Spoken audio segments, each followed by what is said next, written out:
eigenlijk, denk 5, 6 jaar. Het enige wat ik mee moest verhuizen als ik ergens anders ging, was een backpack. Want, ja, als je niet aan de stroom zit en niet in presentatiemodus, dan gaat hij snel. Nou, dan kan dit...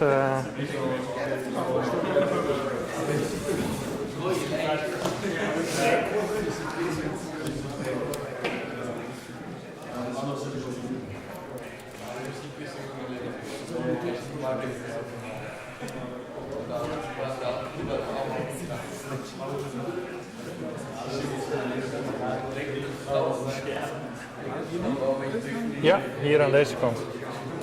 Dus dat wil altijd wel.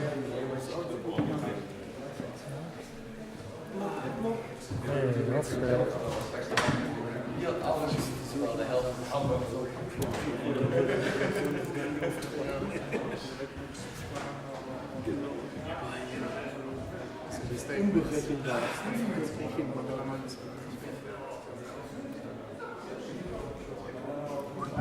Oh, dat ding komt behoorlijk wat...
Krijg me door.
Hoe laat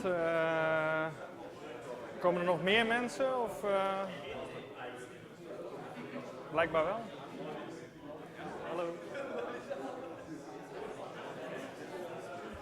Woe.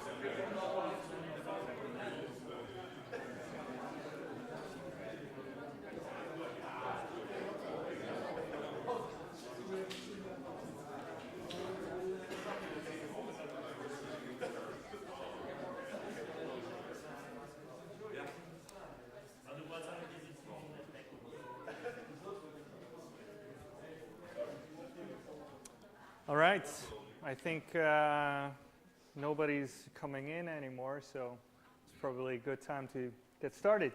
Well, thank you all for choosing this side of the talk. I heard the other talk is about the future of your beloved framework or tool that you want to use, and apparently you'd rather spend some time with me looking at file systems. So that's pretty cool. So who am I? My name's Frank, Frank de Jonge. I'll be complaining about file systems today. For the last couple of years, I've been the maintainer of an open source project called Flysystem, which was kind of born out some frustrations I had with dealing with file systems, and this talk basically goes over all the knowledge that I've acquired and like the context of which that was important for the creation of the tool.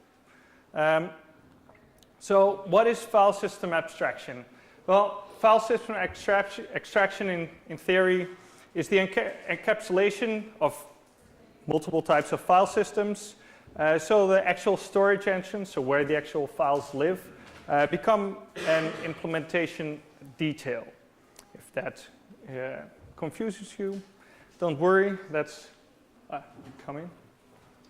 That's what this entire talk is going to be about. So if you don't have any questions and you know everything already, feel free to not to leave. That would be not so nice. But okay, so what am I going to discuss? I've got a couple topics that I want to go over. One is, what are file systems?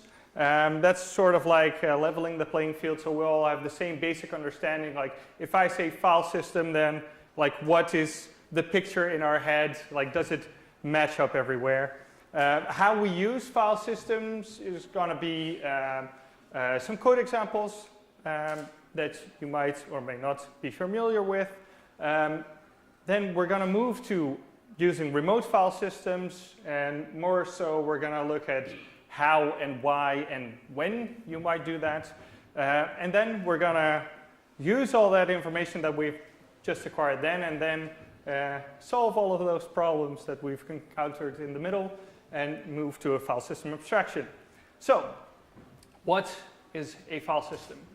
On a really conceptual level, a file system is two things. It's structure, like how is something ordered, and it is logic, and logic in the form of behavioral logic. How do you interact with a file system? What are the operations you can perform on it? Why would you do that in the first place? So, what's in a file system? Well, we could say on a meta level, there are three things. There are files, the things that we actually write. There are directories, the place for us to put our files in, or in a sense, the logical grouping of files. Like, we put them in the same folder because there is some cohesion between those files. But there's also metadata associated with those files. So a file might have a MIME type. It has an extension which gives some information. It has a modified time, like we know when something's touched, when it was created. All these things we use in our PHP programs to determine the state of the file. We use it to base our decisions on. So what kind of metadata are we talking about? Well, the location of a file could be seen as metadata for a file. It's like on disk, it's just all going to be bits and bytes written to a disk. But because of the metadata associated with the files, we know it's at a given logical place. Also, the things that we discussed before, we've got the timestamps that are associated with the file. So when was something created, when was it modified, or even when was something added to a directory, which is, I think, only available in 06, but I don't know. And then we've got a special group, which is permissions and ownerships. This is probably the group that causes the most problems for PHP developers. Permission issues are always difficult and mostly problematic. They're also the least enjoyable to fix. I hate them with a passion. So I often create tools or environments where I don't need to deal with those permission issues anymore. So the file metadata specifically are things like MIME type, so you know what's in there. Am I handling an image? Am I handling a specific type of image? What kind of group is it? Am I handling a large image? Is that image too large to handle? Those kind of things you want to know about a file. The contents of a file, well, it's not technically metadata, but it is information that resides in the more conceptual thing of what a file is. That might be a little more philosophical than it needs to be, but in a way it kind of matches the subject. But there's also derived information, and that's we've got multiple functions in PHP that you can use in order to derive or extract more information from a given file than we originally have. So for instance, we have path info to determine what is the file name, what's the base name, the extension, what's the dir name. MIME type is not something you get from path info, but it's also derived information. You can use the contents of a file in order to get the MIME type without having to inspect an actual file. And then we can look at how is a file system organized. In general, we can cut those down into two groups that are most used. The left side is called the nested structure. This is what you typically have in your file system. Like I'm on a Mac, so I open my Finder, I'm in a directory, I have a context there, I have maybe more directories and files there. People that use Windows probably also have a program that does something similar. So that's like what we're familiar with. That's more or less how we look at our file system, our default view. But there's also another kind of file systems, structure, and that's called I call that the linear file structure. While the other is nested, the linear is just everything is on one level, and basically the paths are all like there's no grouping per se on a directory level. And this is what you see mostly with file systems that live in the cloud, because it's mostly computers talking to them, so they don't really need the concept of directories. Has anybody here used AWS S3? No.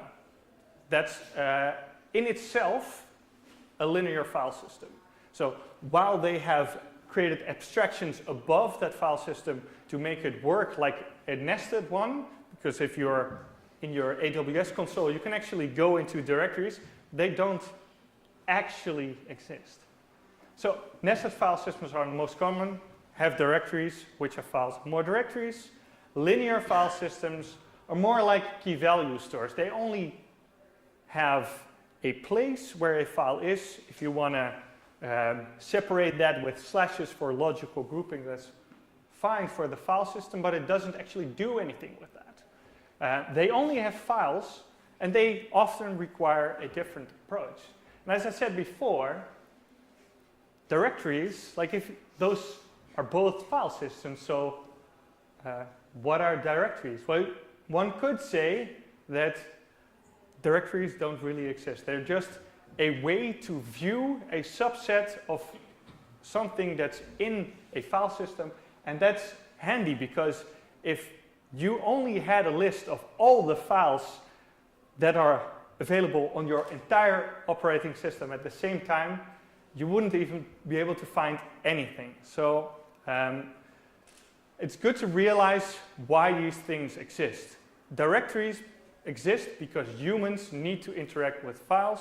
So if no human needs to interact with files, it's okay to have a file system that does not even have directories.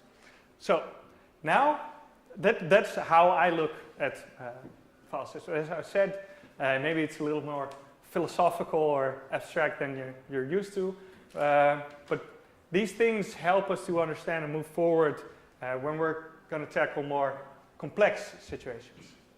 So what can we do with the file system? Well, these are the things that we all know. We can write, read, update, delete. We've got nice functions to do all that. We can move, rename, we can copy a file, and we can list over the files that we have in that non-really existing directory. And we can inspect them to get metadata. So what does this look like in PHP? Well, we have some nice things about it because some things, especially compared to other languages, are really easy. But there are some odd situations. Like we can very easily put the contents in a file with file put contents.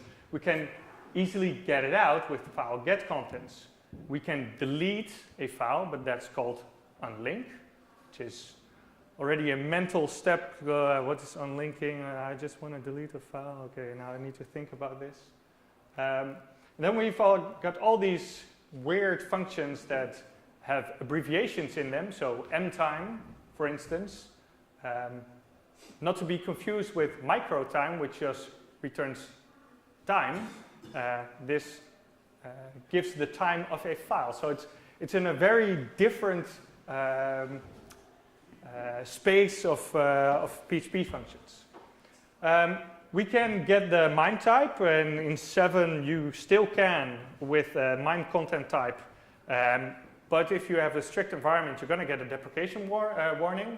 So now you can get the new and improved finfo function, which is the instantiation of an object that takes a flag, which is file info MIME time, and then you call the file function on that, so you get the MIME type back. But depending on what kind of flag you've put in here, depicts what kind of results you get from the method you put the contents of a file in.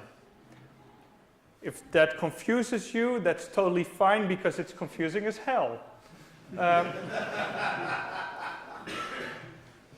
So then we can make things even worse.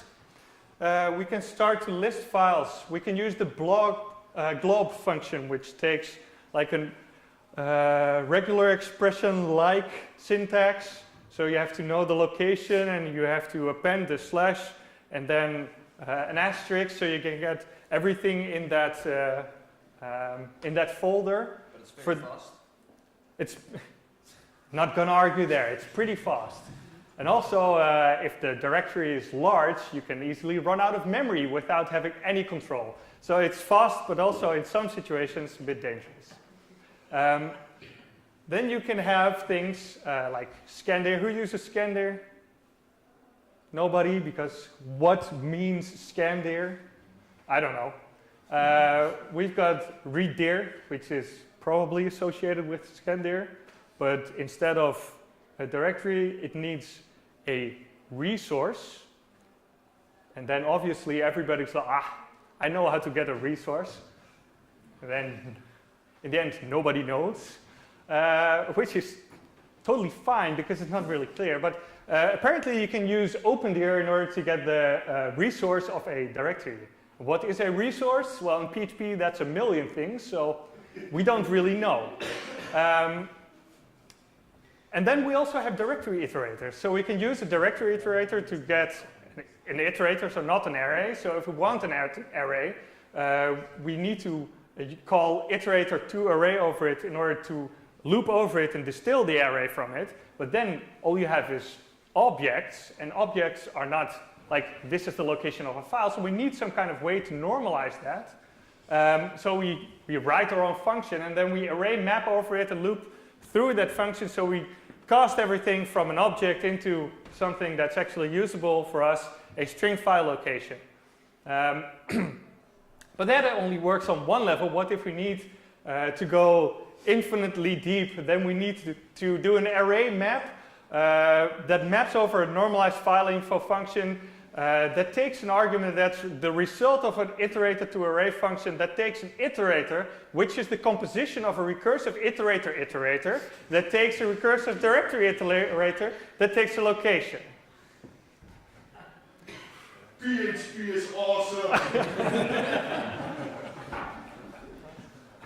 Now that we know all this, can anybody tell me why I would use one or the other? I heard that the globe one is really fast.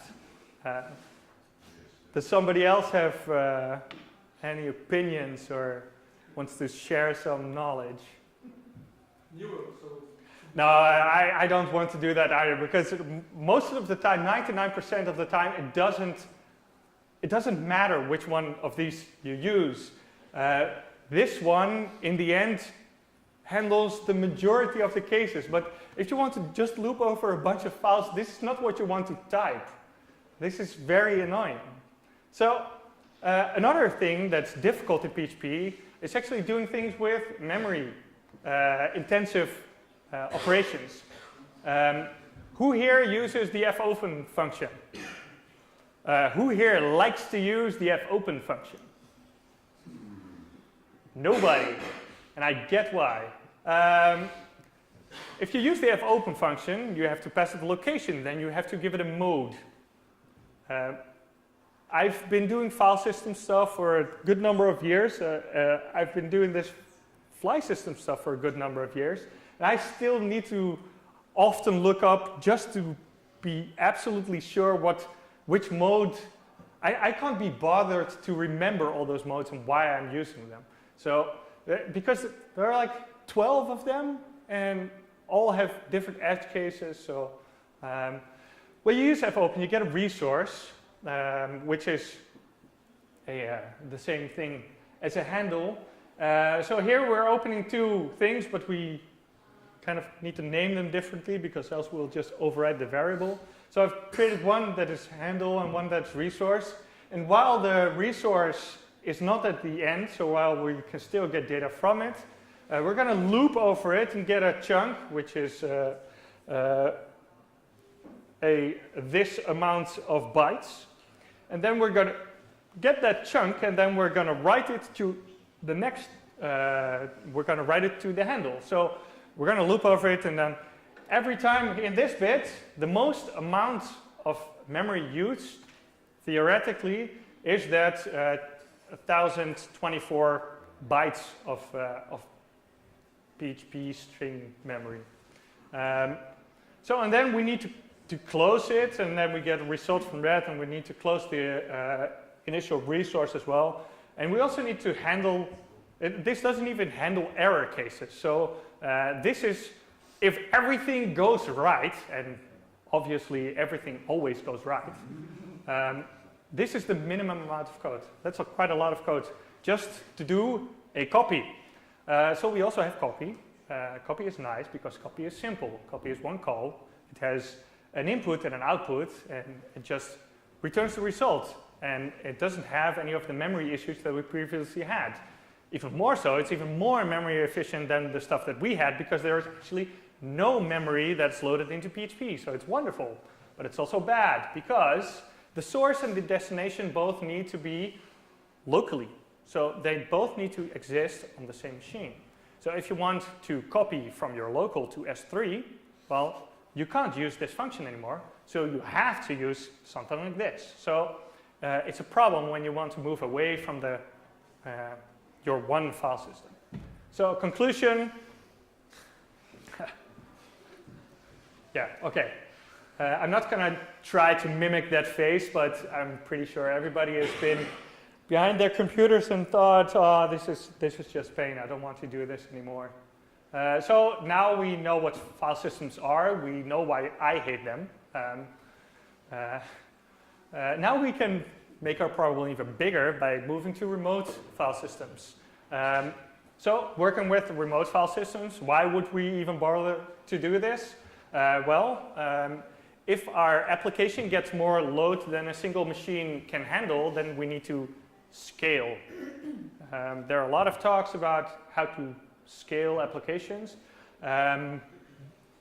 Basically, it comes down to you need to put a couple restrictions on yourself in order to be able to scale in a safe way. If you have a file upload that's a user picture and you have your application running on 2 nodes and that user is uploading a file and that it's load balanced, so it's, that file is going to one machine and the next request, we don't know if that's going to come to the same machine, but if the file's here and the next request comes here, all of a sudden that user's profile picture is gone and he's going to be mad.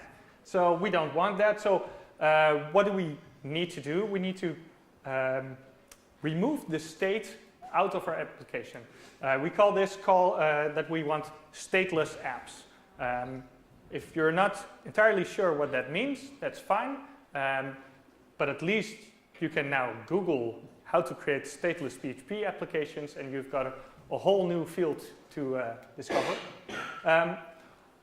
Another possibility would be that we don't want to serve our files ourselves. If we want to lower the amount of work that our server is doing, we could opt into using something like a CDN. A CDN is a content distribution network. It's basically stuff where it's where people load jQuery from.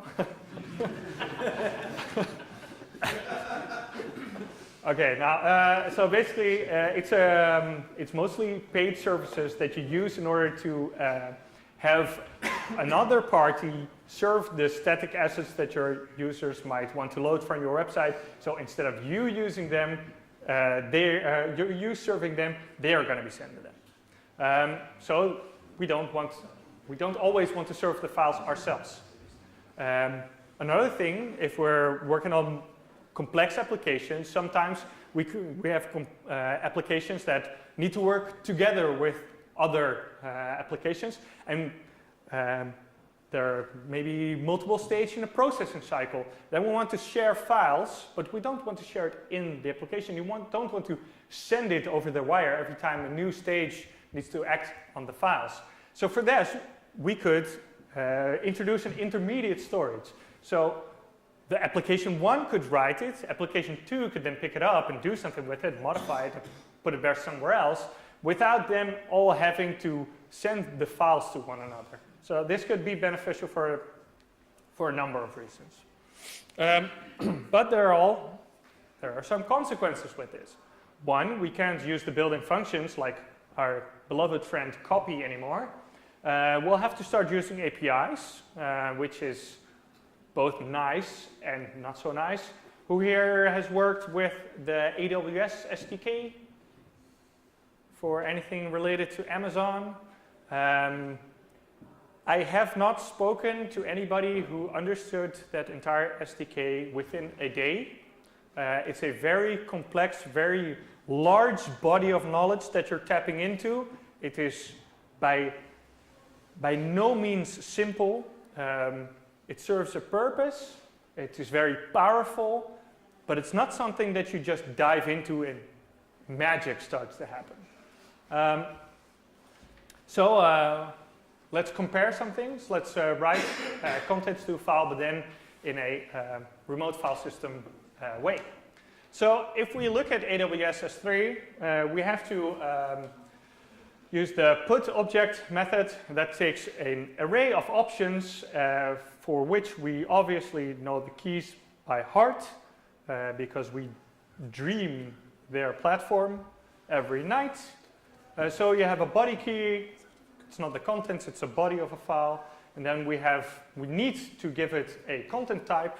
And obviously we use that beautiful yet confusing function that now does not take does not call the file method, but instead we call the buffer method because we have a file buffer in our memory. And it also needs to know how long this file is. You have to use the multi-byte string length functions for that because there might be weird characters in there that do not translate. Like if you use normal string length, you might get the wrong length and your file might be concatenated, which is not something we want generally, unless we want to mess with our users, but that's kind of a sick joke to play on your customers. But we need that in order for the SDK to be able to optimize the uploading because it might be able to split up uploading that large file into multiple batches that it's going to do at the same time, so you can actually do multiple parts and then at the same time, which is faster, and then S3 at the end of the request just combines those two parts and magically everything is quick. We use the put object because we want to put an object. Apparently, it's not a file anymore, it's object now. If you use Dropbox, then we use the now deprecated Dropbox client that will soon be decommissioned. So this won't work anymore in half a year. So all this knowledge that we've acquired about using the SDK is now useless. But we have a Dropbox client. We use the upload file from stream function. We give it a location, we give it the contents, and then we also give it a mode. A mode is where we say, well, we're going to write something. Well, no, we're not going to write something. We're going to upload. But then during the upload, we're going to say how they are going to handle it. And they're going to handle it in the way that we say that they're going to write it. Initially, I was going to question myself, what else are you going to do with the file? But apparently, you can also do overwrite. So that's a thing. For Rackspace, we have upload object. For WebDAV, we have put. For FTP, we have to use all those nice resource functions because if you want to upload to FTP and you have a string, well, good luck because that doesn't work because it only accepts those really nice designed streams, the resources. So the downside, there's no generic interface. They're all different APIs. They all support different kinds of input, either string or stream. None of the results are the same. And furthermore, choosing a file system can create technical debt. You can be tightly coupled to such an implementation, which actually makes moving from cloud vendor, from one cloud vendor to another, sometimes even too expensive for a manager to say, well, okay, let's do this. By doing so, it creates vendor lock-in and requires you to invest in that solution that you don't maybe not care about. So the solution here is to use a file system abstraction. So what's a file system abstraction? Well, it's logic and structure to facilitate a generalized API, so a normalized interface to work with different file systems. What does a file system abstraction do? It bridges the gap between multiple implementations of file system and or packages that are used to interact with those. And it normalizes the responses. So one, you have a unified way to address it. And also what you get back is unified as well. That makes it possible for everything to become an implementation detail. You no longer have to care about it. So Flysystem is such a tool. For the last four to 5 years, I've been working on Flysystem. And it all started with me being frustrated with the tools that I was using. So I thought, well, I'm going to write this once and then never have to do it again. Well, joke's on me because now I do this every day. So it's basically many file systems, one API. It is, as I said, an abstraction layer. Everybody's pretty much used to using a database abstraction layer. This is that, but then for files. I think it's pretty cool, but I would say judge for yourself. Let's look at what Flysystem does. So we have a thing called an adapter. So there are two parts to Flysystem. One is the file system itself, and then there's the connection to the storage that we're actually using. So it uses the adapter pattern, so everything adapts the use case to the actual implementation. So there's this translation layer going on. If you want to research more about what an adapter pattern looks like, I suggest you Google it now, or maybe already knew the concept. I suggest you dive into it. It's a really handy pattern to know, to learn. This package uses it extensively or almost exclusively. So we also have always have an adapter, and then we use that adapter to create a file system, and then we operate on that file system to perform our actual operations. So we have the operations that you would expect there to be. We have write, read, update, list contents, which is a file listing, delete, and a number of ways to do inspections on files, to get metadata. So get timestamp, get MIME type, get size. Now let's look at something completely different. So this is local, and these operations work. And now we're using S3, and these operations work. And now we're using FTP, and these operations work. Okay.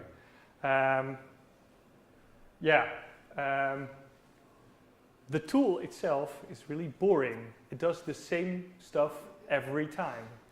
I cannot make that any more sexy than it is, because it's not. In the end of the day, we're writing files, so how exciting can that be?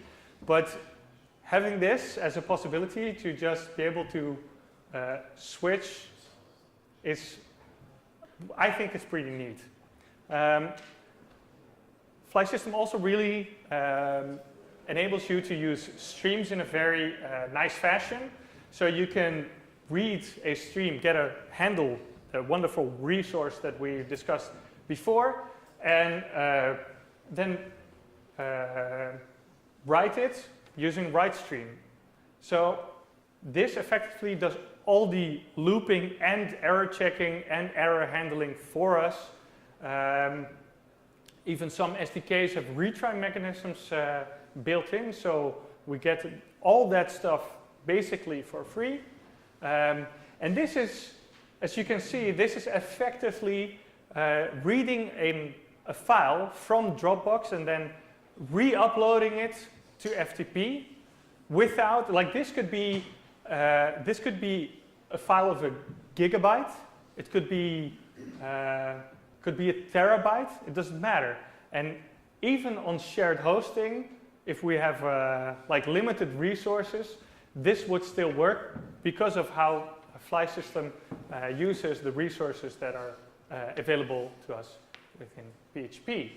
Just imagine how many lines of code you would need to write in order to do this with just the SDKs. And then imagine if you would have to do it without the SDKs, this would be, well, you wouldn't even reach that with 1,000 lines. And now it's just 2 lines, and we don't need to think about it anymore. So it's one API to rule them all. So how does this work in Flysystem? How does Flysystem do this? Well, it uses the adapter pattern. It embraces it.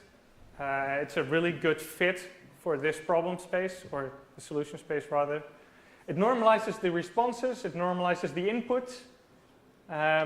It will even polyfill if one input is not supported and you have it. Well, either you're left up to make the adaptation and convert one type to another, but Flysystem is aware of that, and so it's handled one time and you don't need to think about it anymore. It also eliminates the common gotchas that are associated with SDKs. Sometimes you have to do multiple things in order for one thing to work, and if you do it slightly wrong, things are going to get messed up. Suddenly, if you're uploading an image and you don't specify the content type, then people don't see an image anymore, but instead of, you still have an image tag in the browser, but people don't see it, and then they go to the link and it's forced to download. So all that mess, you don't want to deal with that. So all those cases are covered in Flysystem. So if you use it, yeah, it's a lot nicer, I think. Also, one thing, there's one restriction. It ensures that all paths that you use are relative. Why are all paths relative? What I mean with relative, by the way, is that from any given point, you wait, for you it's this way, yeah? Okay. So from a given point, you're somewhere in the file system. Now we're going to write a file, and we just say, well, I want to write in / or in directory / file / point extension. It's done like that. You don't need to specify the full path. You can't specify the full path. You only get to use relative paths. If you, it uses a root from which you write. If you want absolute paths, then your root, which is a configuration detail, can just be set to /, and then you're in the root, and then everything is absolute. But it's really powerful to work from this relative root. It's like this is that part that our application cares about. This, nobody cares about that, but you have to do it because otherwise it won't work. If you want to move it somewhere, you could say, well, I want to move all these files to another location because maybe there's a mounted disk on my computer, and that's actually network attached storage, and it's got a much faster drive, or it's a network clustered, super fancy Gluster FS drive.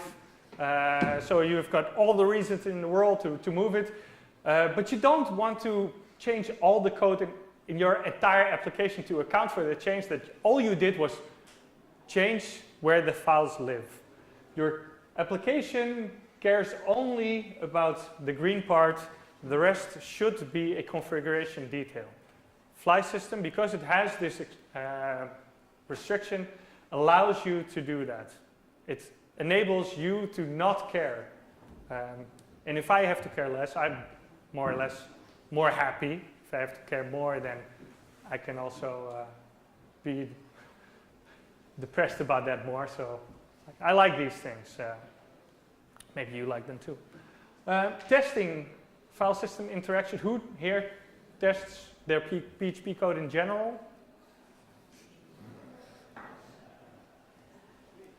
Okay. Well, testing PHP code in general is a really good idea. It's going to improve a lot of the things that you're, like we as developers, what we sell is a guarantee to our customers that things work. Tests can be seen as the guarantees that we have as much for ourselves as for the customers that our code does what it's intended to do. File system testing is one of those odd things that is really difficult. Most of the time you want your test feed to run fast. In a second for multiple hundreds of tests would be very, very much ideal. Mostly that's not the case, so don't try to needlessly aim for that 1 second. But you want it relatively quick because you want that feedback all the time. Does my application work? I've specified some conditions under which it was performed. Does it comply with that? If you test file systems interactions, it's going to be slow. Why? Because disks are slow. Writing and reading from disks are inherently slow operations. But with Flysystem, this can become much easier. It becomes more reliable, and it might even become fun again. So if you want to build on Flysystem, this is an inherently bad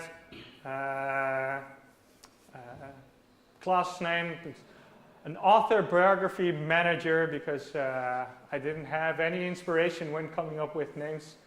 It can take a file system, which is hinted with the interface, so you can have multiple implementations of that.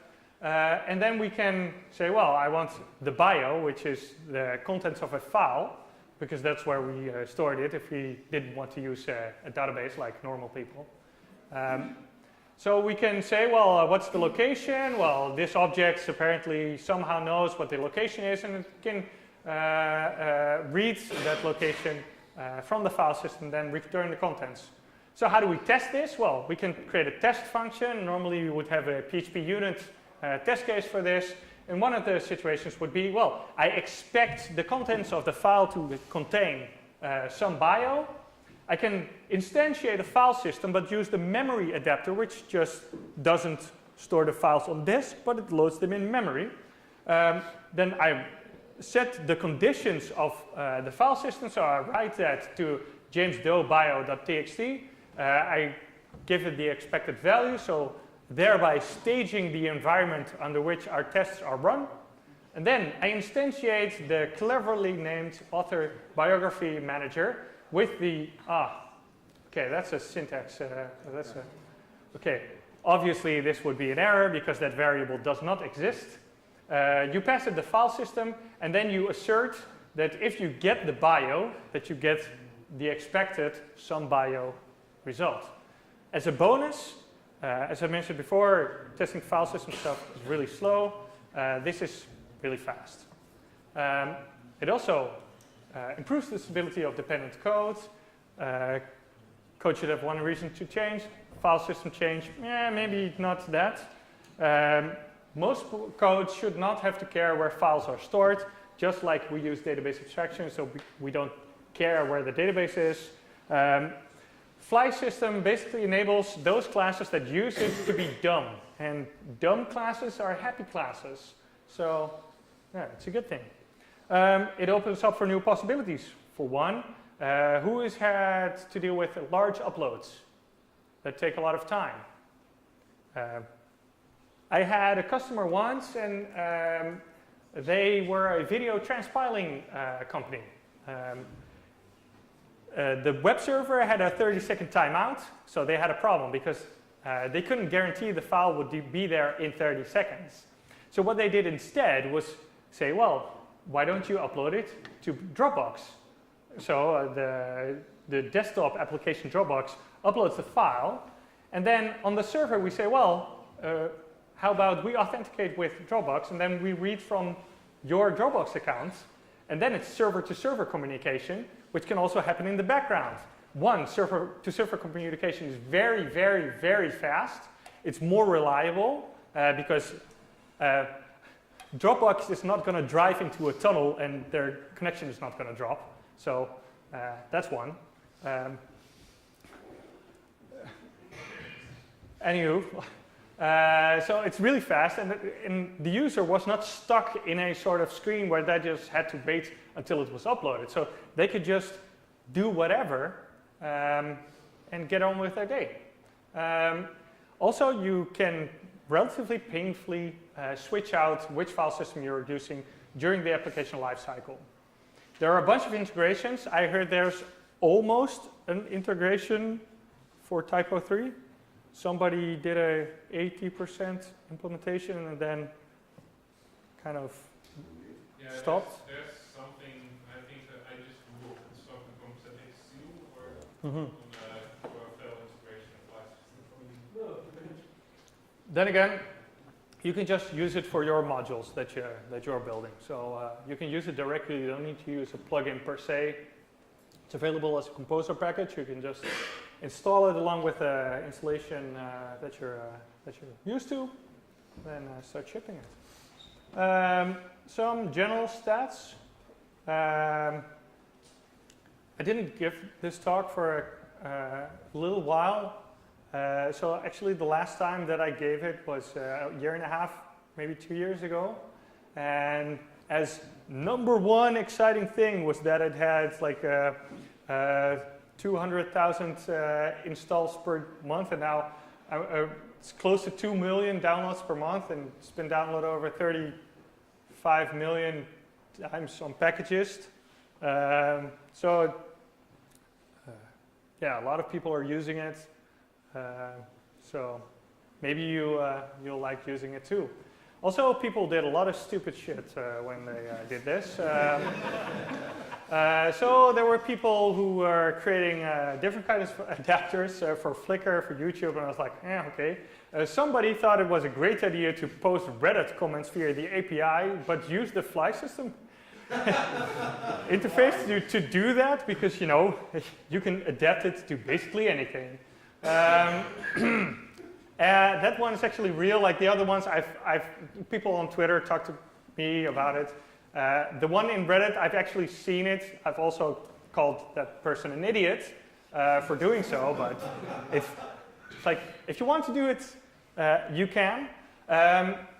Flysystem is part of the PHP League, or the long title is the League of Extraordinary Packages, which is a tongue-in-cheek reference to the book and the movie.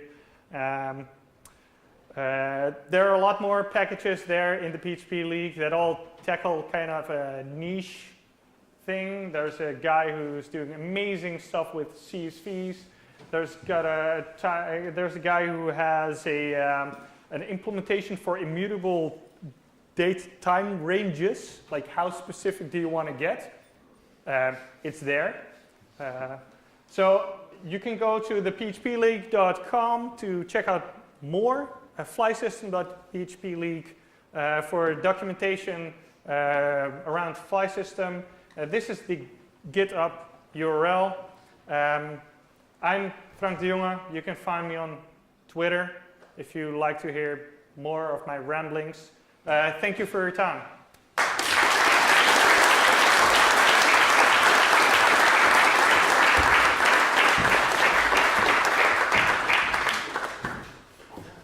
If there are any questions, that's fine. Yes, I do. Okay. Did you have any problems, for instance, with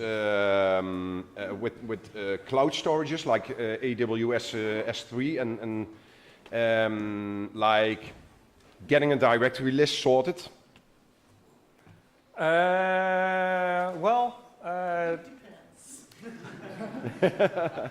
Yes, but no longer, because for every response that we get, always, we make sure that it's sorted. So every listing from any adapter that you're going to use in Flysystem will have sorted directories. And you can sort on different values, like for instance, when you get something from S3, you say, okay, I want to have it from A to Z or from Z to A. Those things, sorting is always really business specific, because even alphabetical sorting, there are like a gazillion ways to do that. So I choose not to facilitate a gazillion ways. You don't do any sorting like that? Just base default, the simplest alphabetical sorting. Yeah. If you want to resort that, then people can do that, and that's really easy because the response format is really predictable. Yeah. All right, thank you. Or maybe one thing, if you think about using this, for example, I've never seen it before, but I was thinking like it can also tackle the tiny little differences between PHP implementation on Windows and Linux, for example. Because at some point I was working with Venlo, it can be really unexpected if Venlo actually removes the target of symboling. This is the case on Windows. Yeah. Yeah. So I think it sounds like best practice even for the simple stuff local, which is cool. So that's just more general comment. Well, yeah, thanks. And now everybody is wondering why we have different adapters for Vel. Well, now you just need one, and exactly. I'll take care of the adapters. Right. Yeah. All right. All right. Thank you again for your time. Thank you.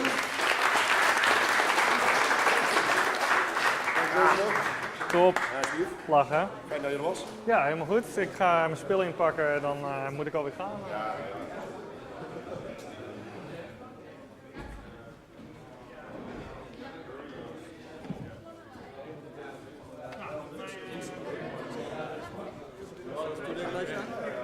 Bleibst du hier? Ja, Ich wollte eigentlich, ich war mir nicht sicher, weil es ja über DSGVO geht.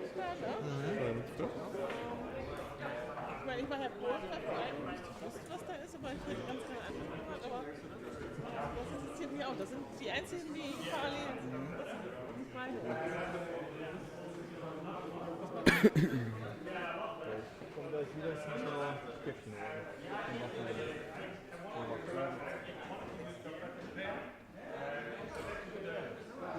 die Tasche hier lassen. Ja, passt auf. Ich gehe ja nicht weg. Wir wollen auch nicht, die Route auch nicht weg. Soll ich dir was mitbringen? Was zu futtern?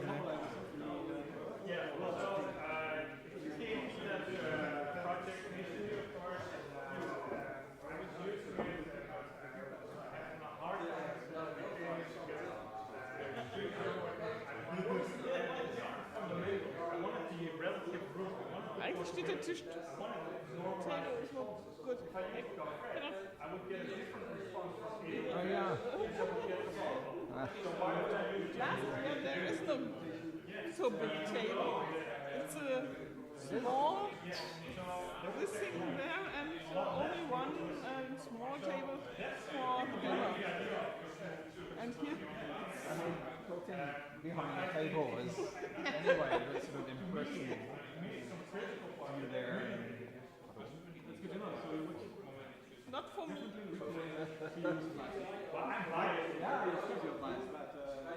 Brian recommends Flysystem over his own. So if that's not good enough, then I don't think. Generally, I think that people have to visualize all these decisions. In the morning, I told to my husband I wanted to use the front-end editing, but and don't try it any full time. Why not? I don't know. I used the Right, kind of really special question. Does the abstraction layer handle things like locking? You got like 10 front-end servers trying to write have a look in the hash chat. files. Amazing. okay, so We're just exploring them. Nice room. So the wedding chapel. you're in a situation where you have race conditions. You're also in a situation where you have sailing. If you have sailing, you're no longer using local, so using locking for local doesn't For instance, it's possible distributed locking is something not that's there fun. and Beamer Oh, because I can't there. oh sorry. I can only Sit there there. and every people Tackling that from a PHP point of view, that's not probably the biggest challenge of all. that's enough here. What do you do? Very good. You, AWS And the other side is not better with me. It's very good. Thanks. you need to think that there is no way to guarantee consistency over multiple computers. No, I got you early. Close, like I'll stay till like half, and then. But one is very complex too. It's really, really complex. PHP is not the tool. If you have those kind of problems, well, one regulations because obviously you're doing something right because you've got scaling issues. That means you're making money. Right? So I'm a bit pragmatic. I'm gonna clear out because then. No, I had a look at the Filesystem for your work and I also thank you on PHP for that. But because like we have also a file system, file abstraction. But then I saw problems like okay, we want to have the file size and file dimensions and Yeah, it's hard. Some things you do not want to solve. If you want to create a file system abstraction, you must create methods for how big is an image. Because that's no longer a file.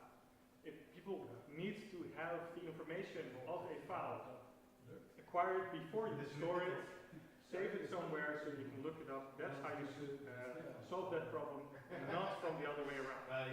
If you then say, well, I did not know I needed it before, then you can create a routine to go through and perform that operation. so the basic file info is only the size. MIME type and Name and derivatives of name. So extension, base name, file name, parent directory. Not exit. That's real info again. That is info that you need to. It is the difference is when am I processing a file and when is a file in storage. And those are two different segments in the application lifecycle. And when you are processing a file, that is when you get the data. The data is not going to change, so you just acquire it beforehand, store it, and then use it if you need it.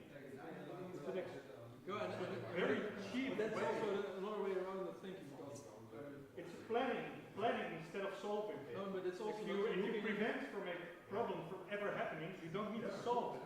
but That's it's the best way of solving problems. But also the other way around. Your instance and your instance knows about reservoir, so he stores that stuff there. But my issue link was in the start with looking at the file instruction. I have a storage with files and I want to read what's there. Yeah. So then you don't have to get for that file. So then I need to way to extract the dimensions of the file or the video. So No, that's you say that out of the scope of the extraction layer, it should be. that is application logic. In the end, we acted on it because the file meta is the only way we do it is for local files.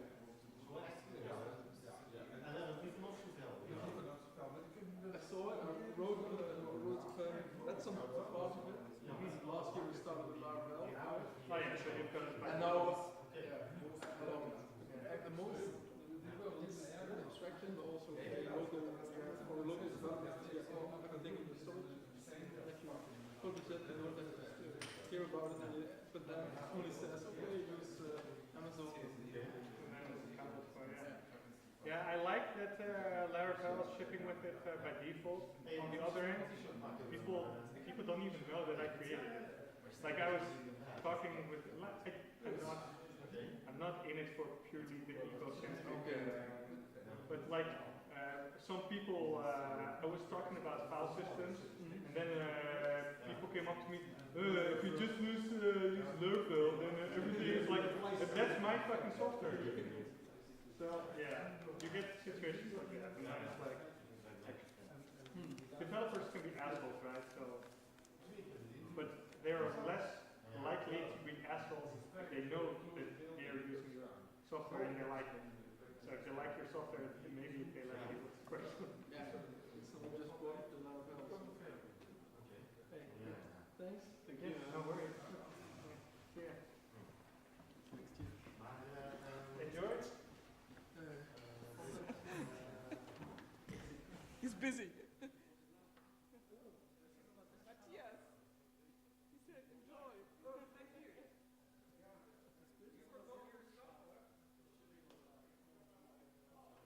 Hey, das ist vielleicht Absicht dahinter?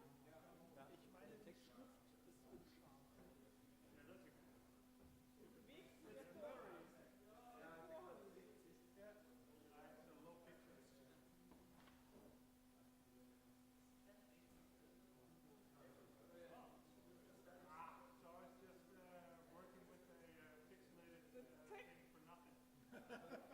Sorry.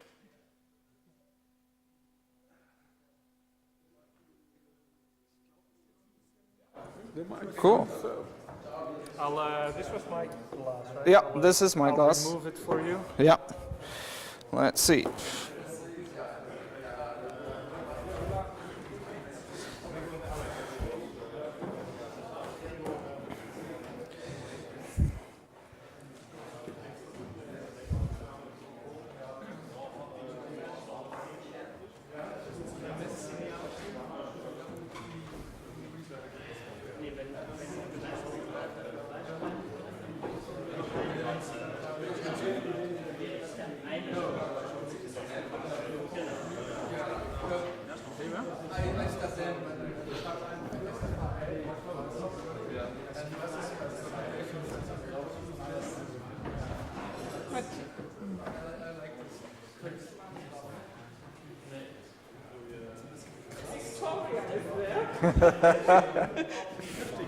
Hi.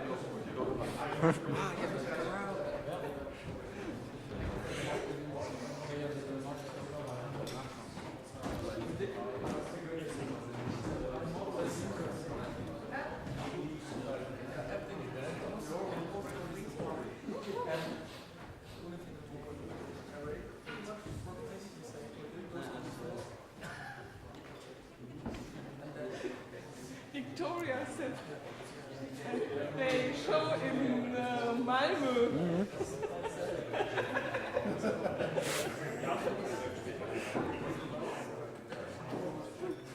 So I think that's everyone.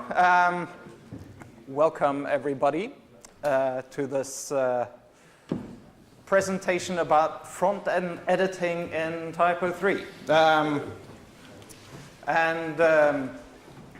That's not about cosmetic surgery, that's quite technical. First, briefly about myself, that's me. My name is Mathias Lesniak. I live outside of Oslo. I have a wife and 2 kids. They're watching. Hi! And about 1 million other viewers today. I've been using TYPO3 roundabout since 2003. I thoroughly crashed my first installation. Learned a lot though by doing that, but really do not rename the TYPO3 folder. That's pro tip. Well, I'm also in the TYPO3 Association board where I'm working with communication. So now I'm communicating, so I'm doing my job. And I'm not the other Mathias. So if I've changed from earlier today, that's because I'm not who I was. And don't mix me up with the other Mathias who's working on the front-end editor, who's our CTO at Pixeland. He's also not me. So then we have that sorted. Short just about Pixeland and who we are. We've been doing TYPO3 for 11 years. As a company, we're around 52 employees today, 14 nationalities. We've got something like 400 clients and 1,000 websites. And we're a full service agency. And new of the year is that we also do digital marketing. And we've actually joined forces with a few of our sister companies. And we're now called Resultify, and Pixeland is a brand name under Resultify. So we actually bring results, which we did previously too, but now we've got it in the name as well. We've got offices in Oslo and Gothenburg and Malmö, where the main office is, and then we've also got an office in Lviv in the Ukraine. Thank you. So, well, okay, we're going to talk about front-end editing today, and front-end editing is actually really cool, and I think that front-end editing is really something that is very important for TYPO3 in the phase that we're in now. It's especially important, of course, for the editor, but don't forget the marketers and the salespeople. It's also actually really important for those guys. But let's take a look back. We've actually had the front-end editor for quite a while. It's nothing new, and this is a quote from the TYPO3 wiki, where it says that front-end editing is a concept that has been implemented in TYPO3 for some time now. That entry was actually added to the wiki on the 7th of March 2007, so 11 years ago. But the first page about front-end editing was actually added back in June 2004, and front-end editing, I mean, it's been there since really the beginning of the 2000s. And that's how it looked, the front-end editing in TYPO3 some time ago. I mean, you had these really amazing pens that you could click on, and then a new window would pop up, and you would see a bit of the back end. And you would be able to enter in your text and save, and the window would close, and you know, it's the really basic front-end editing. But I remember using it and it was really cool. I mean, you couldn't do that anywhere else. So TYPO3 has always been at the forefront of the technical development. Later on, we had the advanced front-end editing, which came in TYPO3 version 4.3. And it was also cool. I mean, now there were more tools you could move around on content elements, and it didn't pop up in a new window when you started editing. It popped up in sort of a modal box. And well, you can see the rich text editor as well. It's developed a little bit since that time. But that was in 2009. But that was also, I mean, super cool with that type of front-end editing. I demoed that for clients and they were like dying. So then a few years went by, and then we got to really what I call the Hawaii years. This is really a picture from Bali, but it's got the caution, watch your step sign, which is very important for around that time. We had something called Phoenix going about, and one of the things that was really cool and was introduced, I think, in the third sprint was that Phoenix had a really cool front-end editing thing called Aloha. That's the Hawaii connection, and it was, I mean, that was really, really cool. That's when front-end editing was really, I mean, really front-end. You just clicked and then you could write. And we did a job with that and created an Aloha editor for the normal TYPO3 as well. And it looked something like this. It was originally a work by Georg Ringer, and then Joseph Spisiak from Pixeland also picked it up, and we did a lot of work on creating this Aloha editor. And that was the point when we discovered that front-end editing is not just a sort of editor thing that you say to the editor that, well, you don't have to look into the back end, you can just click and write. It's actually a really, really, really good sales tool. Really good. This is your website with that type of inline editing, that front-end editing that will make you feel like you're on a beach in Hawaii and really relaxing. You know, showing a front-end editor to the client, it's like a wow experience. It's really, really, really cool thing. And front-end editing actually sells websites.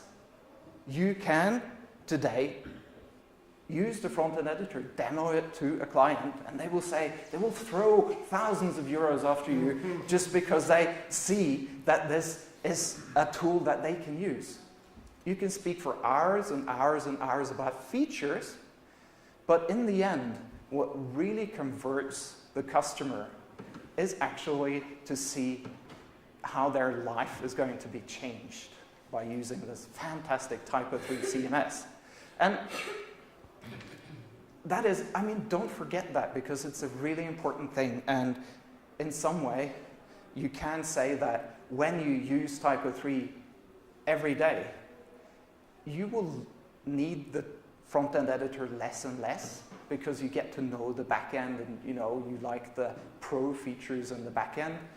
But the front-end editor is really an important entry-level feature for TYPO3, and something that can really sell the platform to the customer.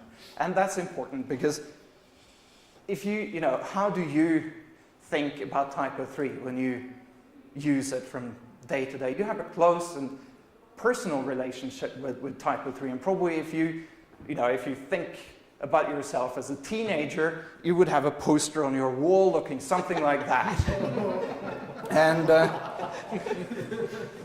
I mean, this is sort of what you're looking up to. This is what makes TYPO3 great. Oh, TYPO3. And the thing with this is that we can put faces on the great stuff. We know that TYPO3 is great. We know that, you know, wow, you can click and drag the pages around, and you can run 1,000 websites within one installation, and we can dive into all of these cool features. But when you start introducing TYPO3 to somebody who's never heard about TYPO3 before, it's not really those kind of posters they see. They see something like that. I mean, do they really know that TYPO3 is this great? You have to do a lot of explanation. And that's where the front-end editor can really convert people, show people that TYPO3 is great, and you know, it turns out something like that for them, and then they can put faces on it later on. But it's an epiphany, really, to see the front-end editor being used. And for TYPO3, that is also something that we can look at when TYPO3 now is expanding to new parts of the world.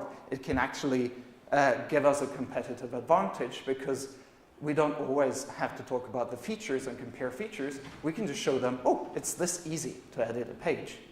And that puts us up on the same level as a lot of other CMSs that maybe don't have the features, but they have the wow factor. So, imagine the world.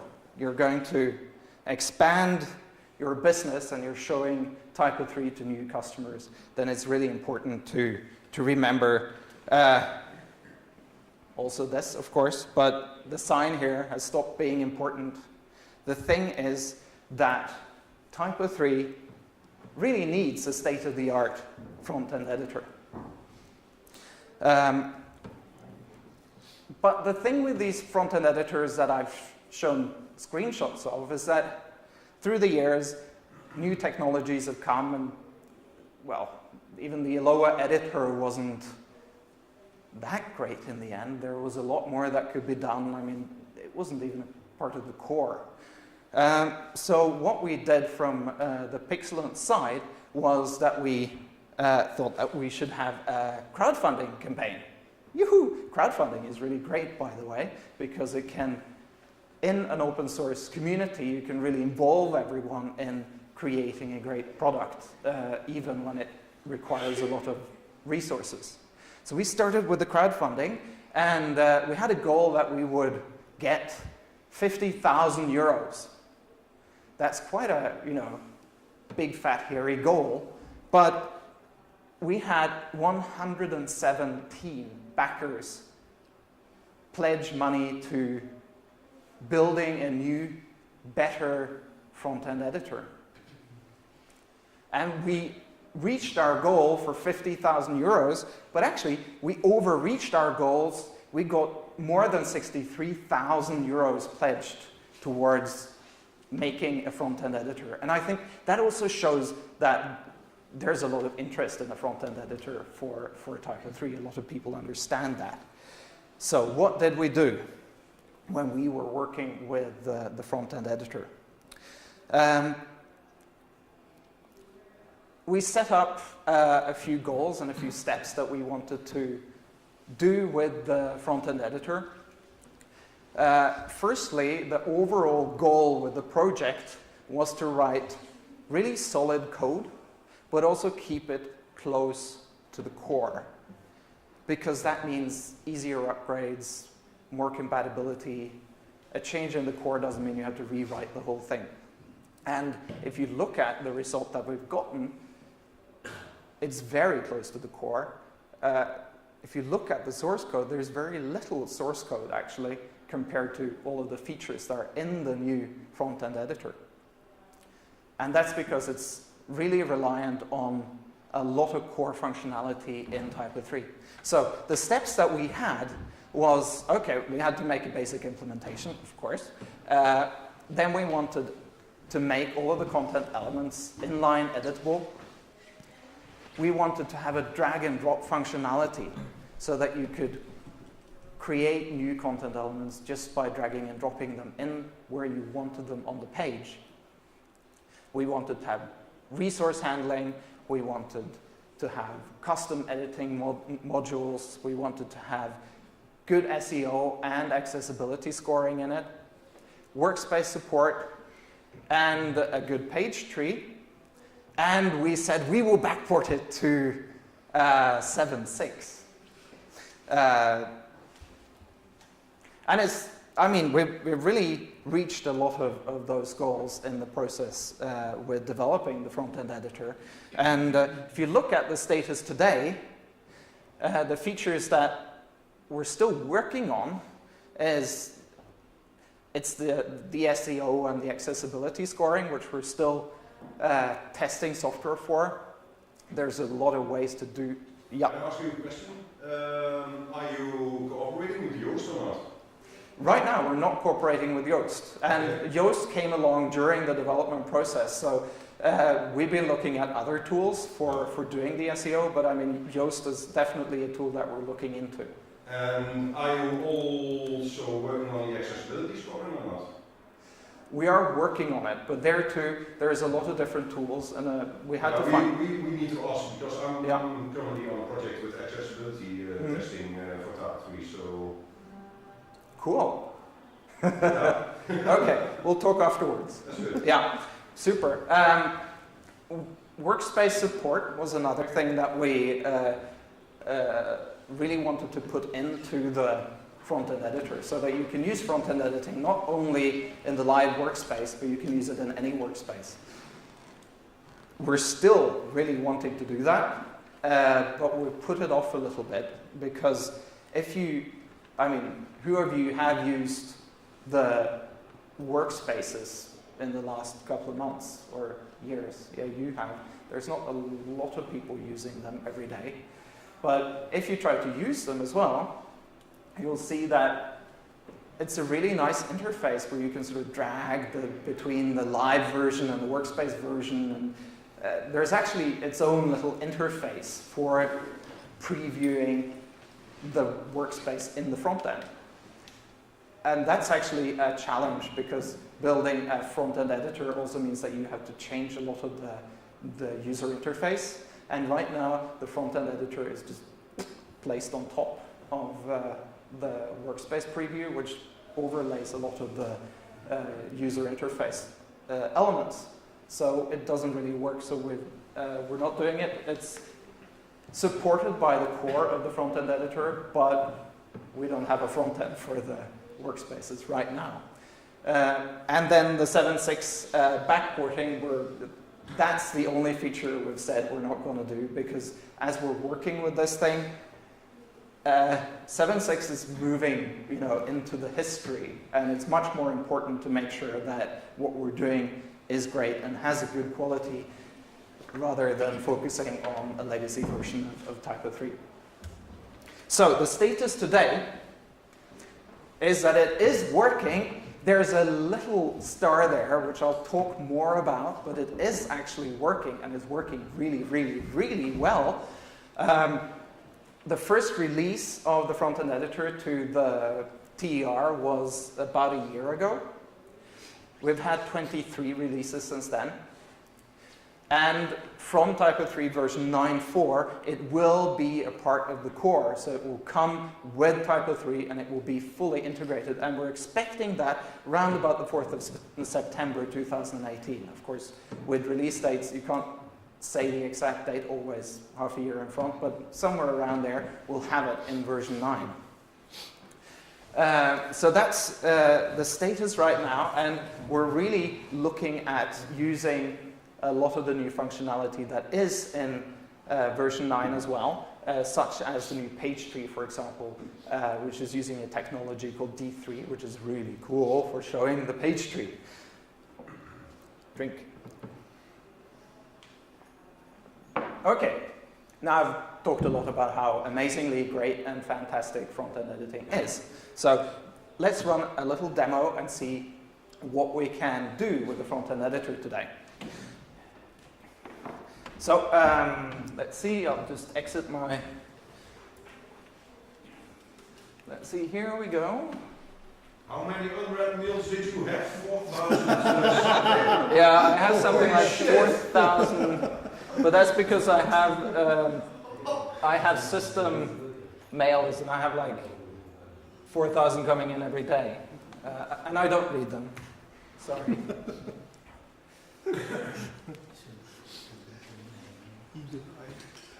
Oh, see, I have a front-end editor presentation. Thank you, Calendar. That was very good. Glad I didn't forget that. Okay, so here we are. This is actually the front-end editor being used on a website. This is a part of the T3 kit template that we have made, and it's 100% compatible with the front-end editor. So, I mean, what shall I do? I mean, I can scroll down here and I can choose this title, for example, and I can just start typing, hello. And that's front-end editing. Wow.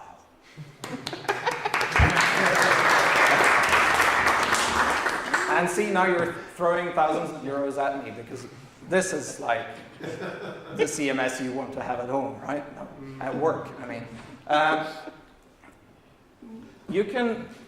There's lots of options as well. You can turn content elements off and on, delete them. You can move them up and down if you want to. You can also click on edit and enter it into the normal back-end interface.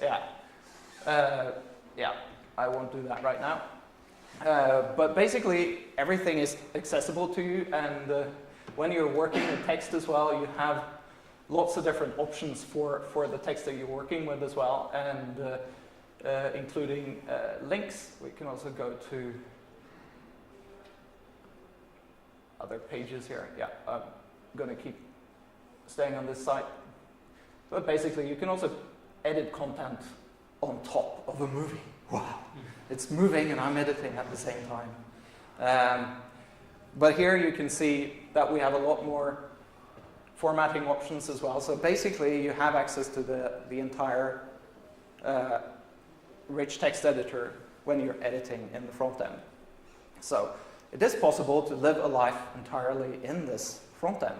Yes. And what's about the icon in the backend from the TC kit? I can change the icons easily? Yeah. Then you have to, that's hard to do with a front-end editor, to change these icons by clicking. That would be a really nice tool to develop. We haven't done that yet. I wish we had it, but then you have to enter into the normal editing interface to change those icons, for example.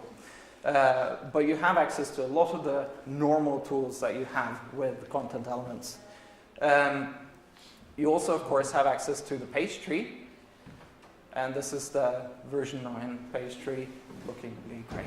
And you can do everything pretty much with this page tree that you can do in the back end. You can search for pages, you can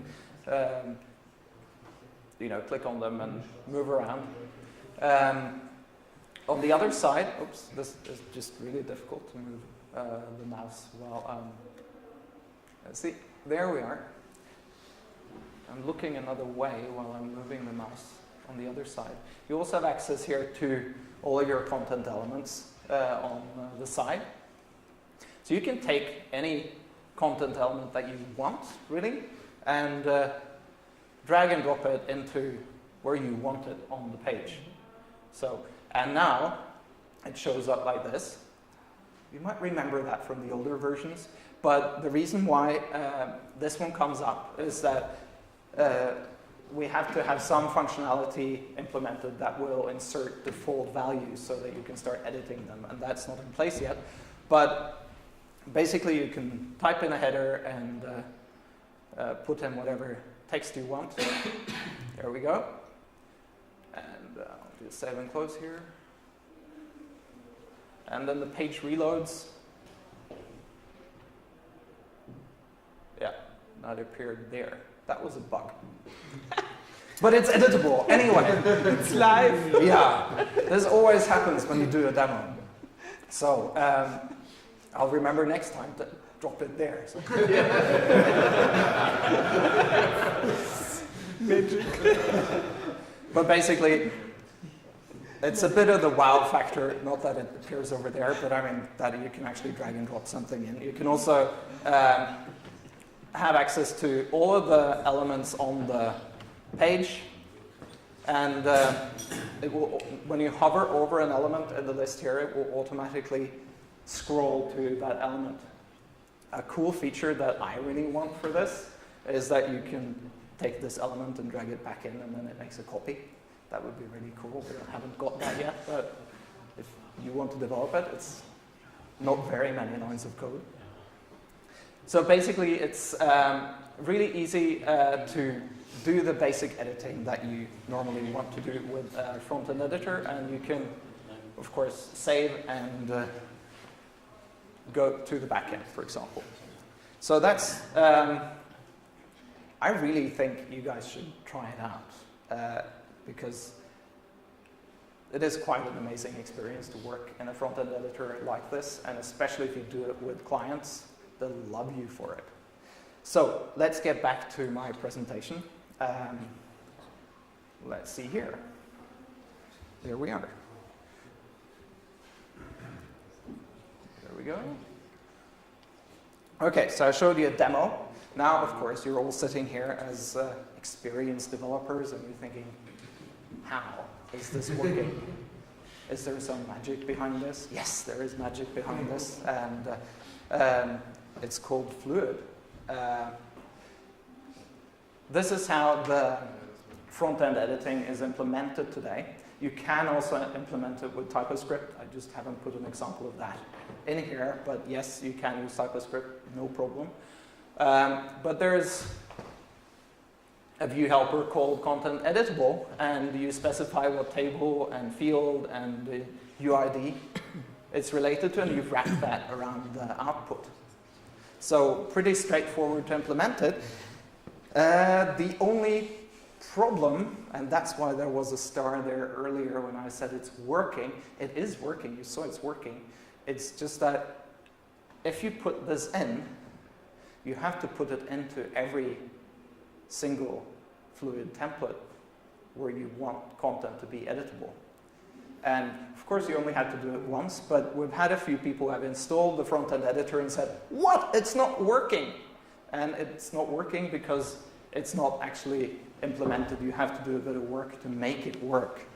With the way Fluid is working today, it would also, if you turn off the front-end editor but have the front-end editor view helper tags in here, your page will start throwing exceptions because there's view helpers. If you turn off the front-end editor, it will throw exceptions because there's no view helper with that name. And that's a bit sort of silly because then you can't turn things off and on. So we've been really looking for solutions to that. I guess it's one of the challenges with Fluid. Fluid is great, but exactly this thing about rewriting every single template is a little bit tedious. So actually, we got saved. We were saved by the nameless coder, Klaus Due, and he actually posted a gist at GitHub suggesting a solution that is looking a lot easier, and we think that this is great. Basically, at the beginning of your template, you specify sort of editable, okay, that's the table, and that's where we're picking the UID from. And then all of the editable content that you have will, from that table, will become editable. And the nice thing is that if we put this into Fluid and into the core, then we won't have any problem with exceptions, and people can publish their extensions with this code present in their Fluid templates, and when you enable the front-end editor, everything will work. So it's great. So that's the future with the front-end editor version 2 that we will be launching together with version 9.4 of TYPO3. So really what will happen is we will have these expression nodes probably looking like that, which will then reflect the TCA. And yes, you don't need any view helpers, and it will be a part of Fluid style content. So when you turn on the front-end editor, every single Fluid style content element will be editable from the get-go. And that's the future of TYPO3 front-end editing. And I mean, wow, it's going to be so cool. You can install a website with front-end editing just like that. And to get here, of course, we have had a lot of help from the core team. Thank you, core team. It's a lot of things you have to think about when you make a front-end editor, especially if it's going to be a part of the core. So, I mean, really, that's been very helpful. And the crowd has been very helpful with the crowdfunding our development. And I can tell you that the development of the front-end editor has been within budget, and we're kind of proud of that. So, with the front-end editor, if you want to try it out, you can get it at the TER today if you want to. You can also help develop new features, put new things into the front-end editor here.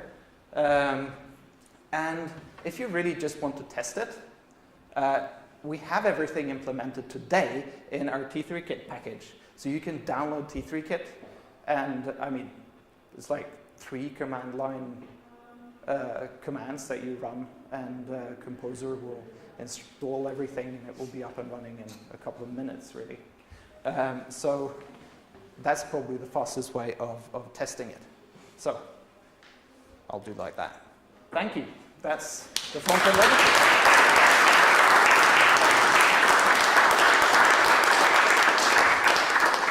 Any questions?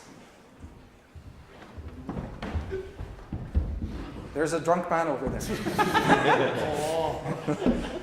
Mathias. There's a question. Yes, the RTE showed all the styles on the header, right? On top, when you click content element. Yeah. Did you think about moving some of those styles, often used styles, close to the content element? Yeah, that's definitely a thing that would be nice to implement later on. Right now it's not implemented in the front-end editor, but yes, it's one of these things that you can go and implement if you want to. But one of the things right now is because the front-end editor is going into the core, it's important that we get the whole front-end editor stable and make sure that the features that we have there are actually working well, so that we don't put new functionality into the extension and then suddenly have a non-working extension that we want to implement in the core. So also an option that would be really nice is also to implement new features that are hooks or plugins into the front-end editor. There is some possibility for that already, but that is also a thing that can be developed further so that you can have extensions that extend the front-end editor. Nice. How do you handle? You showed the stuff of Klaus Du. Yeah. And can you exclude fields from editing? Because you have some fields which are not text fields or other fields, and you don't want to have it in front-end editing. That's one of the things that we're working on solving. Another thing is, of course, also user access that needs to be built into it, so that if you have a field that you as a user don't have access to, you can't edit it in the front-end editor. Yeah. So that's something that we're working on. And like with permissions, do you use everything which works currently with permissions in the back end? Does that work in the front end as well? What we actually do is, with some projects, is we limit some content elements to columns. So when you're in the right column, you can have different content elements which are, which an editor can add to them than in the left column. And for the backend, that's really easy to do. But I don't know if that's workable for the front-end editing. Difficult question. Basically, as much as possible of everything that has to do with access rights is handled by the backend APIs. Yeah, okay. So if it's there, it's there. Yeah. But if you look at exactly the drag and drop functionality, I don't think we have that as built-in right now, that you can drag and drop and it will notice in the JavaScript level, on the JavaScript level, which columns you can actually drop into. Yeah. Yeah. Yes. And does it also work for, by the way, I'm not a developer, I'm a very blunt end user. So I will not be able to help you with it actually. No problem. I'm your developer. Yeah, talk to him. Will it also work with custom-made content elements which also have nested elements? Yeah, it will. It does already. We are using grid elements today, which is a type of custom elements, and it works to drop into those columns, and yeah, no problem. No excuses anymore. What? Yes. One thing I was missing are custom records. Mm-hmm. So if you have a plugin with a tab list and you want to edit some of these records, is it possible? Yes, it is. You just have to implement it in the template for those elements and make them editable in the way you want, and then they will appear. Also able to add new records in this list? Yeah, you can. Okay. Yeah. Cool. Yeah. You say that view header will be removed in version 2, or will they stay and the shortcut is an addition to the existing view headers? Because if I imagine a search result and you find a typo and want to fix it, there are mixed different results. So you can't tell in the search result template that's all content, but there are news and calendar entries and stuff like that. So it might be the only solution to narrow it down with the view header. Right now, I mean, this is a work in progress, but namespacing is important. I mean, there's lots of templates that you build in Fluid where you have different types of data records that are used in the same template. And namespacing, of course, it's a feature that we should have. I don't know exactly where it is at in the development pipeline, but yes, it's been pointed out and being worked on. Will the final version have the same look and feel in front end like the back end? As much as possible. Right now it looks a bit like how I showed you. We also, in addition to the dark version, we also have a light version, so that if you have a dark website you can have a light front-end editor and vice versa. But of course, if it's going to be a part of the core, which it will have to look like the back end as well.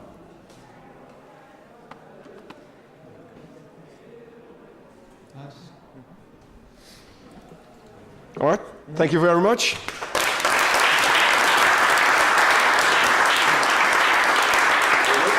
Thank you.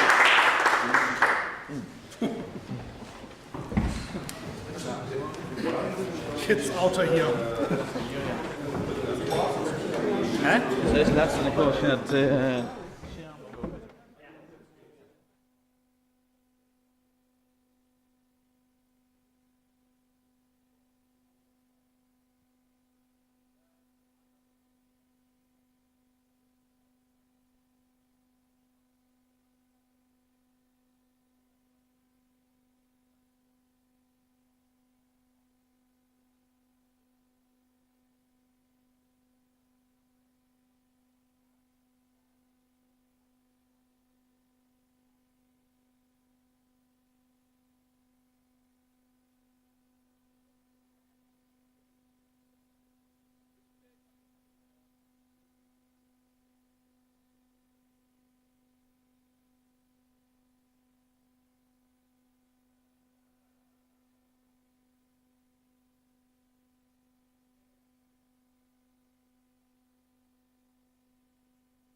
Hello.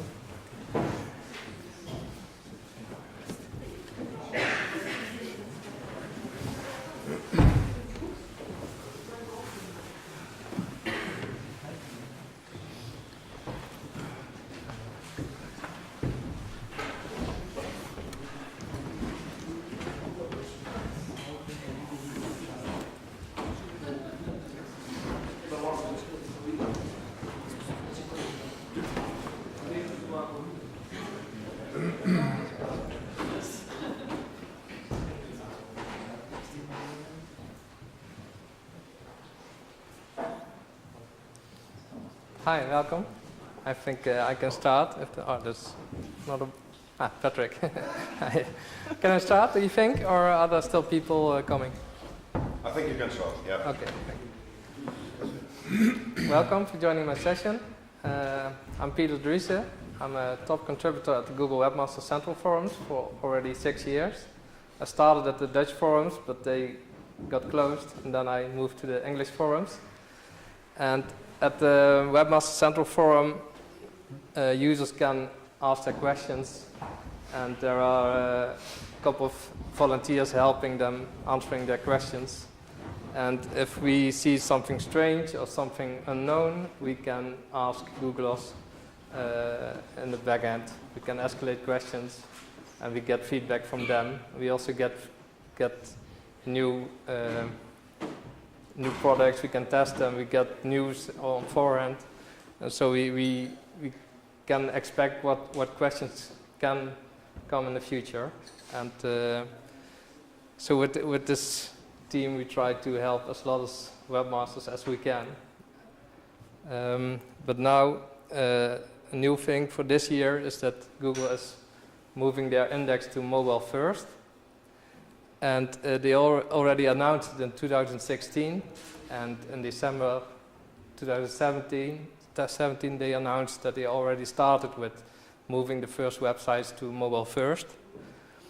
And maybe you're thinking, what is mobile first indexing then? Because was there desktop first then?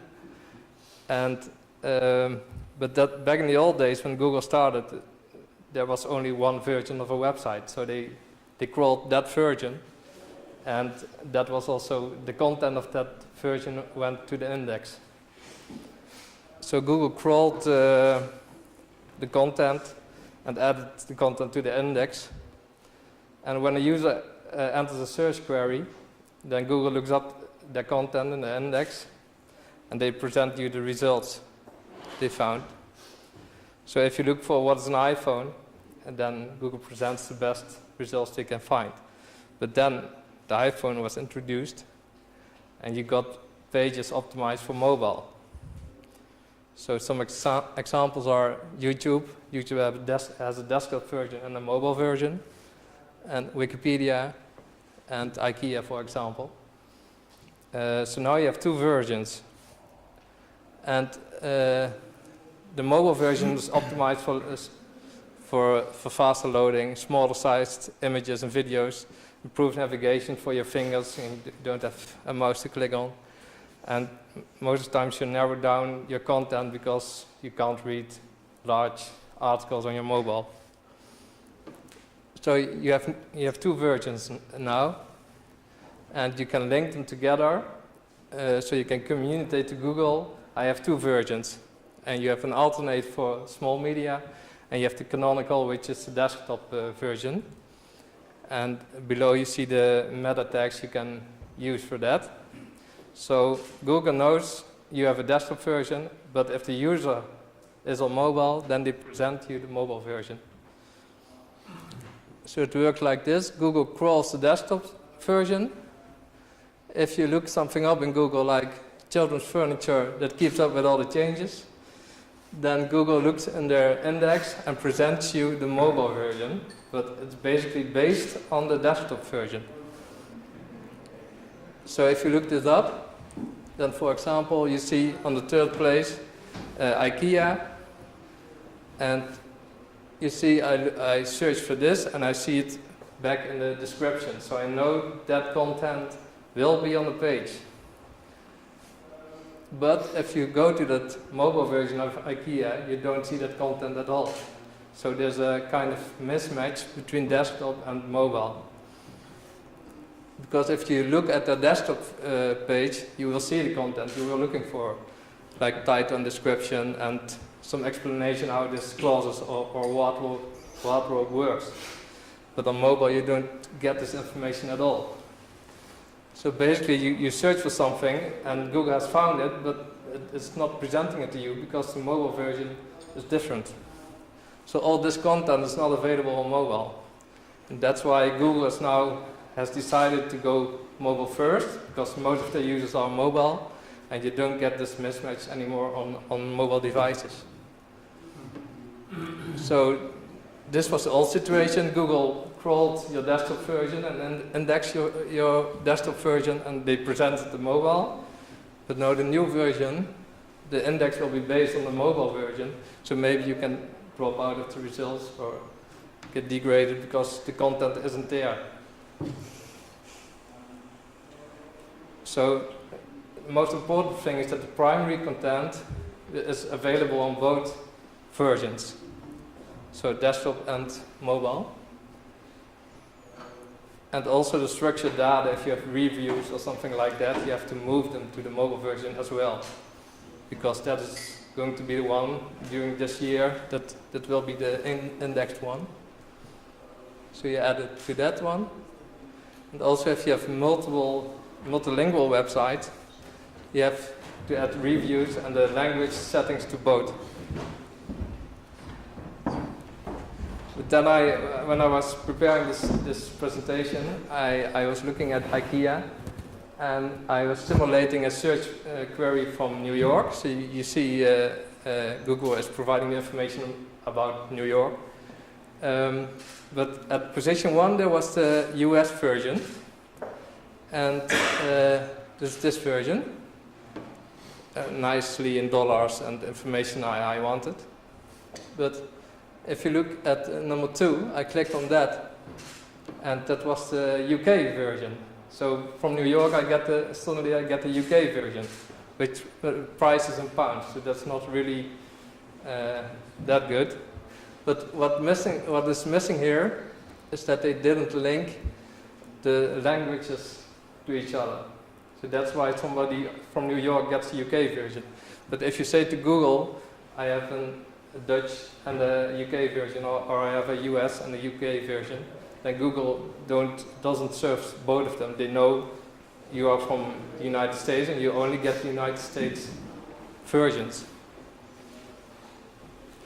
So, and then we, after the desktop and mobile, we continue, and people start searching for what is an iPad, or what is HD, or what is 5K displays. You got more screens and it got more complicated. The solution to that was responsive or adaptive websites. So some sites are still on the only desktop and only mobile, and the newer, I think most websites are responsive now. So it adapts to the screen size, and you have similar user experience on desktop and mobile or tablet. And strange enough, so I looked for the IKEA US, and there was desktop and mobile. Then I looked for IKEA UK, and that was a responsive website, so they are not clear about what to decide now. But this IKEA UK example is a responsive website, so if you move your browser screen width, then it responds to that size.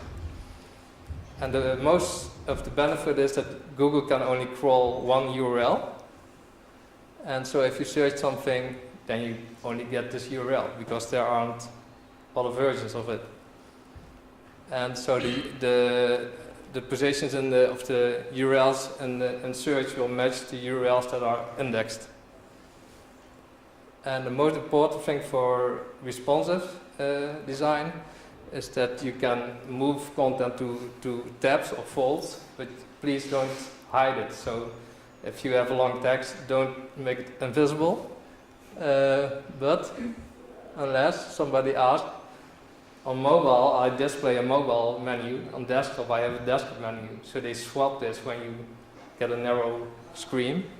but that's no problem for Google. So you can make content invisible, but switch it for tabs or folds or mobile menu. So then the application is not really a problem. If you have, so you have these settings for multiple languages. So you only relate those two to each other, and Google knows Dutch is for the Netherlands and UK is for UK. So this is very easy if you don't have multiple versions. But what's next? People were waiting and waiting on a mobile. It was taking too long. And then a new technology came up. It's accelerated mobile pages. And basically history was repeating again a separate mobile page. And AMP is great for articles or things you want to search from Google, read once and go back. And you host it yourself. Just sometimes that's a discussion because people think AMP is hosted by Google, but Google caches your AMP. So you host it yourself. It's optimized for fast loading, and the other platforms can cache it. So if you are in Twitter and you're opening AMP, then you open this AMP page inside Twitter, the cached version. But if you continue, then you go to your own AMP website.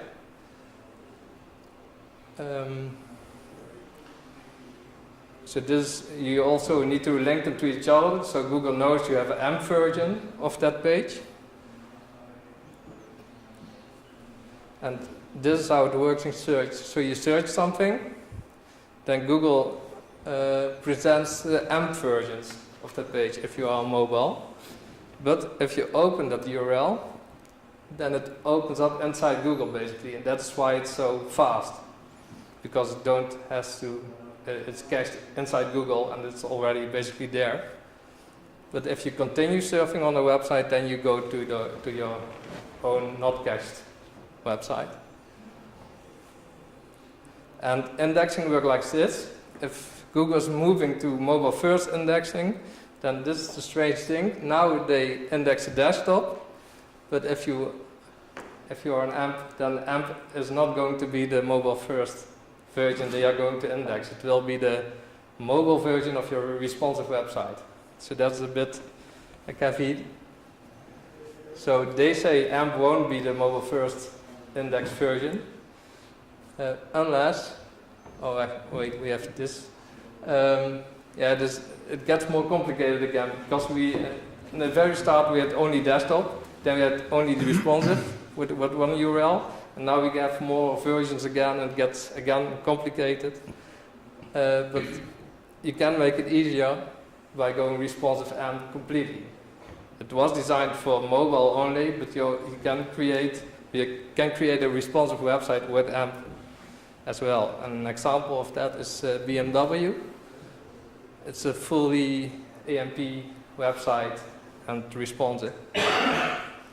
And now we have basically the same easy setup, only one URL, only one version, so you don't have to have any concerns which version will be the one that's going to be indexed.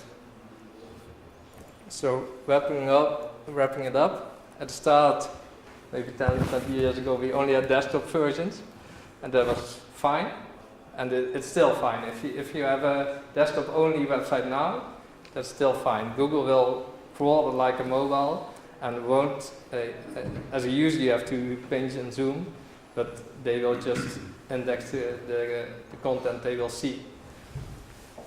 If you have a responsive website, that's fine too. Also the reviews and everything is on the same page. And if you have a fully AMP website or canonical AMP, that's fine too.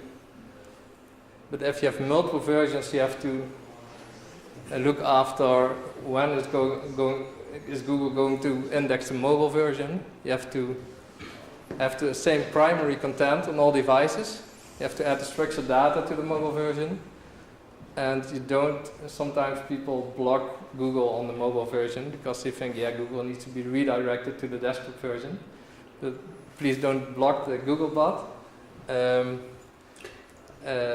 Google wants to know the mobile version, so please allow them to, and they will shift you to mobile first.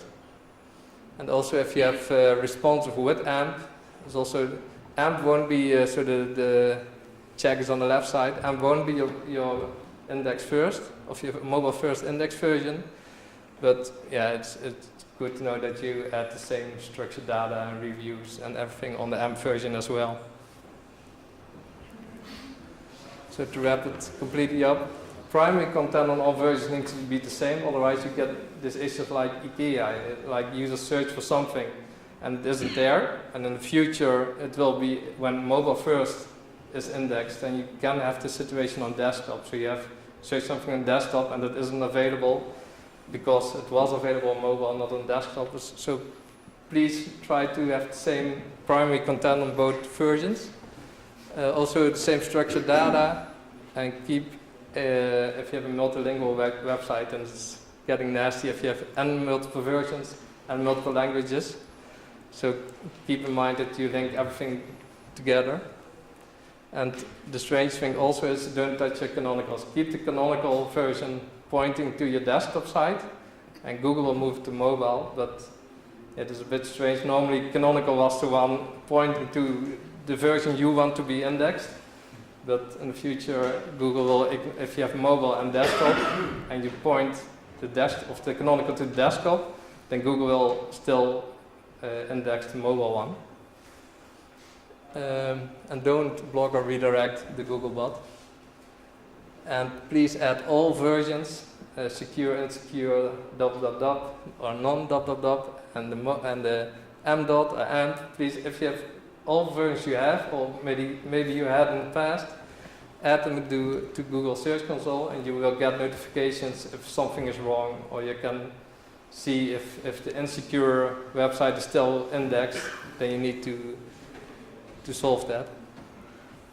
That was basically already it. So if you have any questions, it's the time now, and it will be available after that here as well. Yeah? About the AMP, do you recommend making an AMP version of your site takes some extra effort? Mm-hmm. Do you recommend it? Is it better for SEO? AMP on its own is not better for SEO, but it's recently Google announced they are taking page speed into account into determining is it better user experience or not. But AMP is fast, so that because it's fast, then it might have a positive effect, but it's not because it's AMP basically. Yeah. But you see most websites start with landing pages in AMP only, and if that's a success, they expand the number of AMP pages most of the times. So yeah, you can start with only one page, moving it to AMP and see what it does. And it's not really, if your current landing page is fast already and you optimize it as good as you can, then that's not really a problem, or not really a need to move to AMP.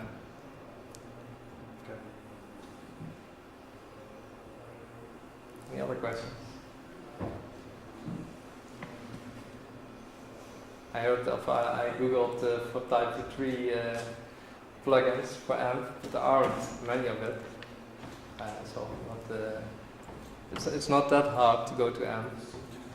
Mainly you have to add some meta tags, and then also the image tag is basically something different, because you say this image is this width, that height, and they already reserve that place, so you don't have these loading things in your website. So if there aren't any other questions, then we can go have a drink. I'll go to the buffet.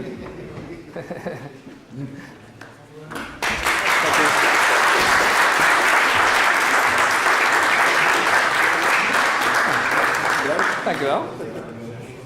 Kijk daar. Nou, dank u wel. Een klein speakertje. Oh, leuk. Dank u wel dat je hier was. Ja, dank u wel. Thank you.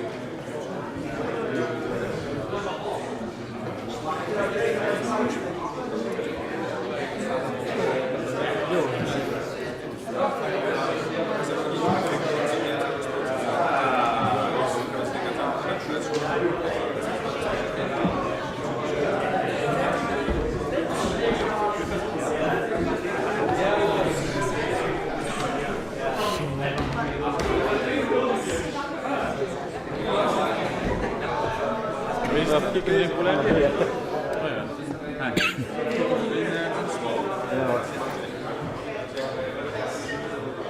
Was ook zo geen probleem.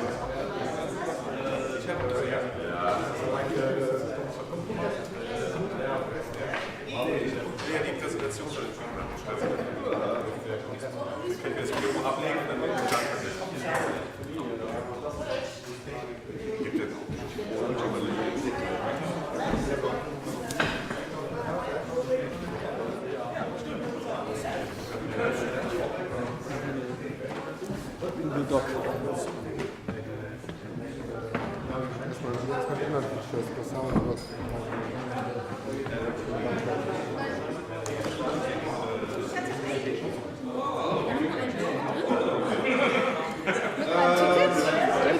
Yeah, mostly we publish that on the website. So afterwards we go to the we ask the speakers, okay, can you publish it somewhere? And the was is already online. So then we put the URLs on our website. Only for confusing the only speakers that we had this afternoon here. Some parts of that will not be published. Otherwise you can't do the quiz at all.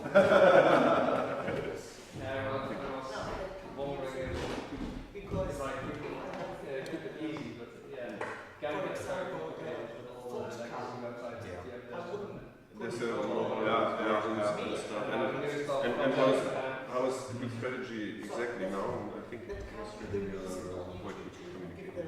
Now I understand what they do, what will yeah, they say nobody should really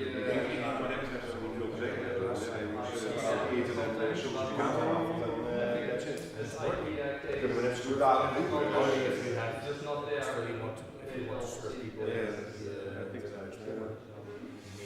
Yeah, so we build mostly restricted websites, but we maybe then because of stripping down complexity, we have also like 2 or 3 objects where we cut out completely sections, messages and text. And if I get you right, it's not a good deal because Google will not index it then.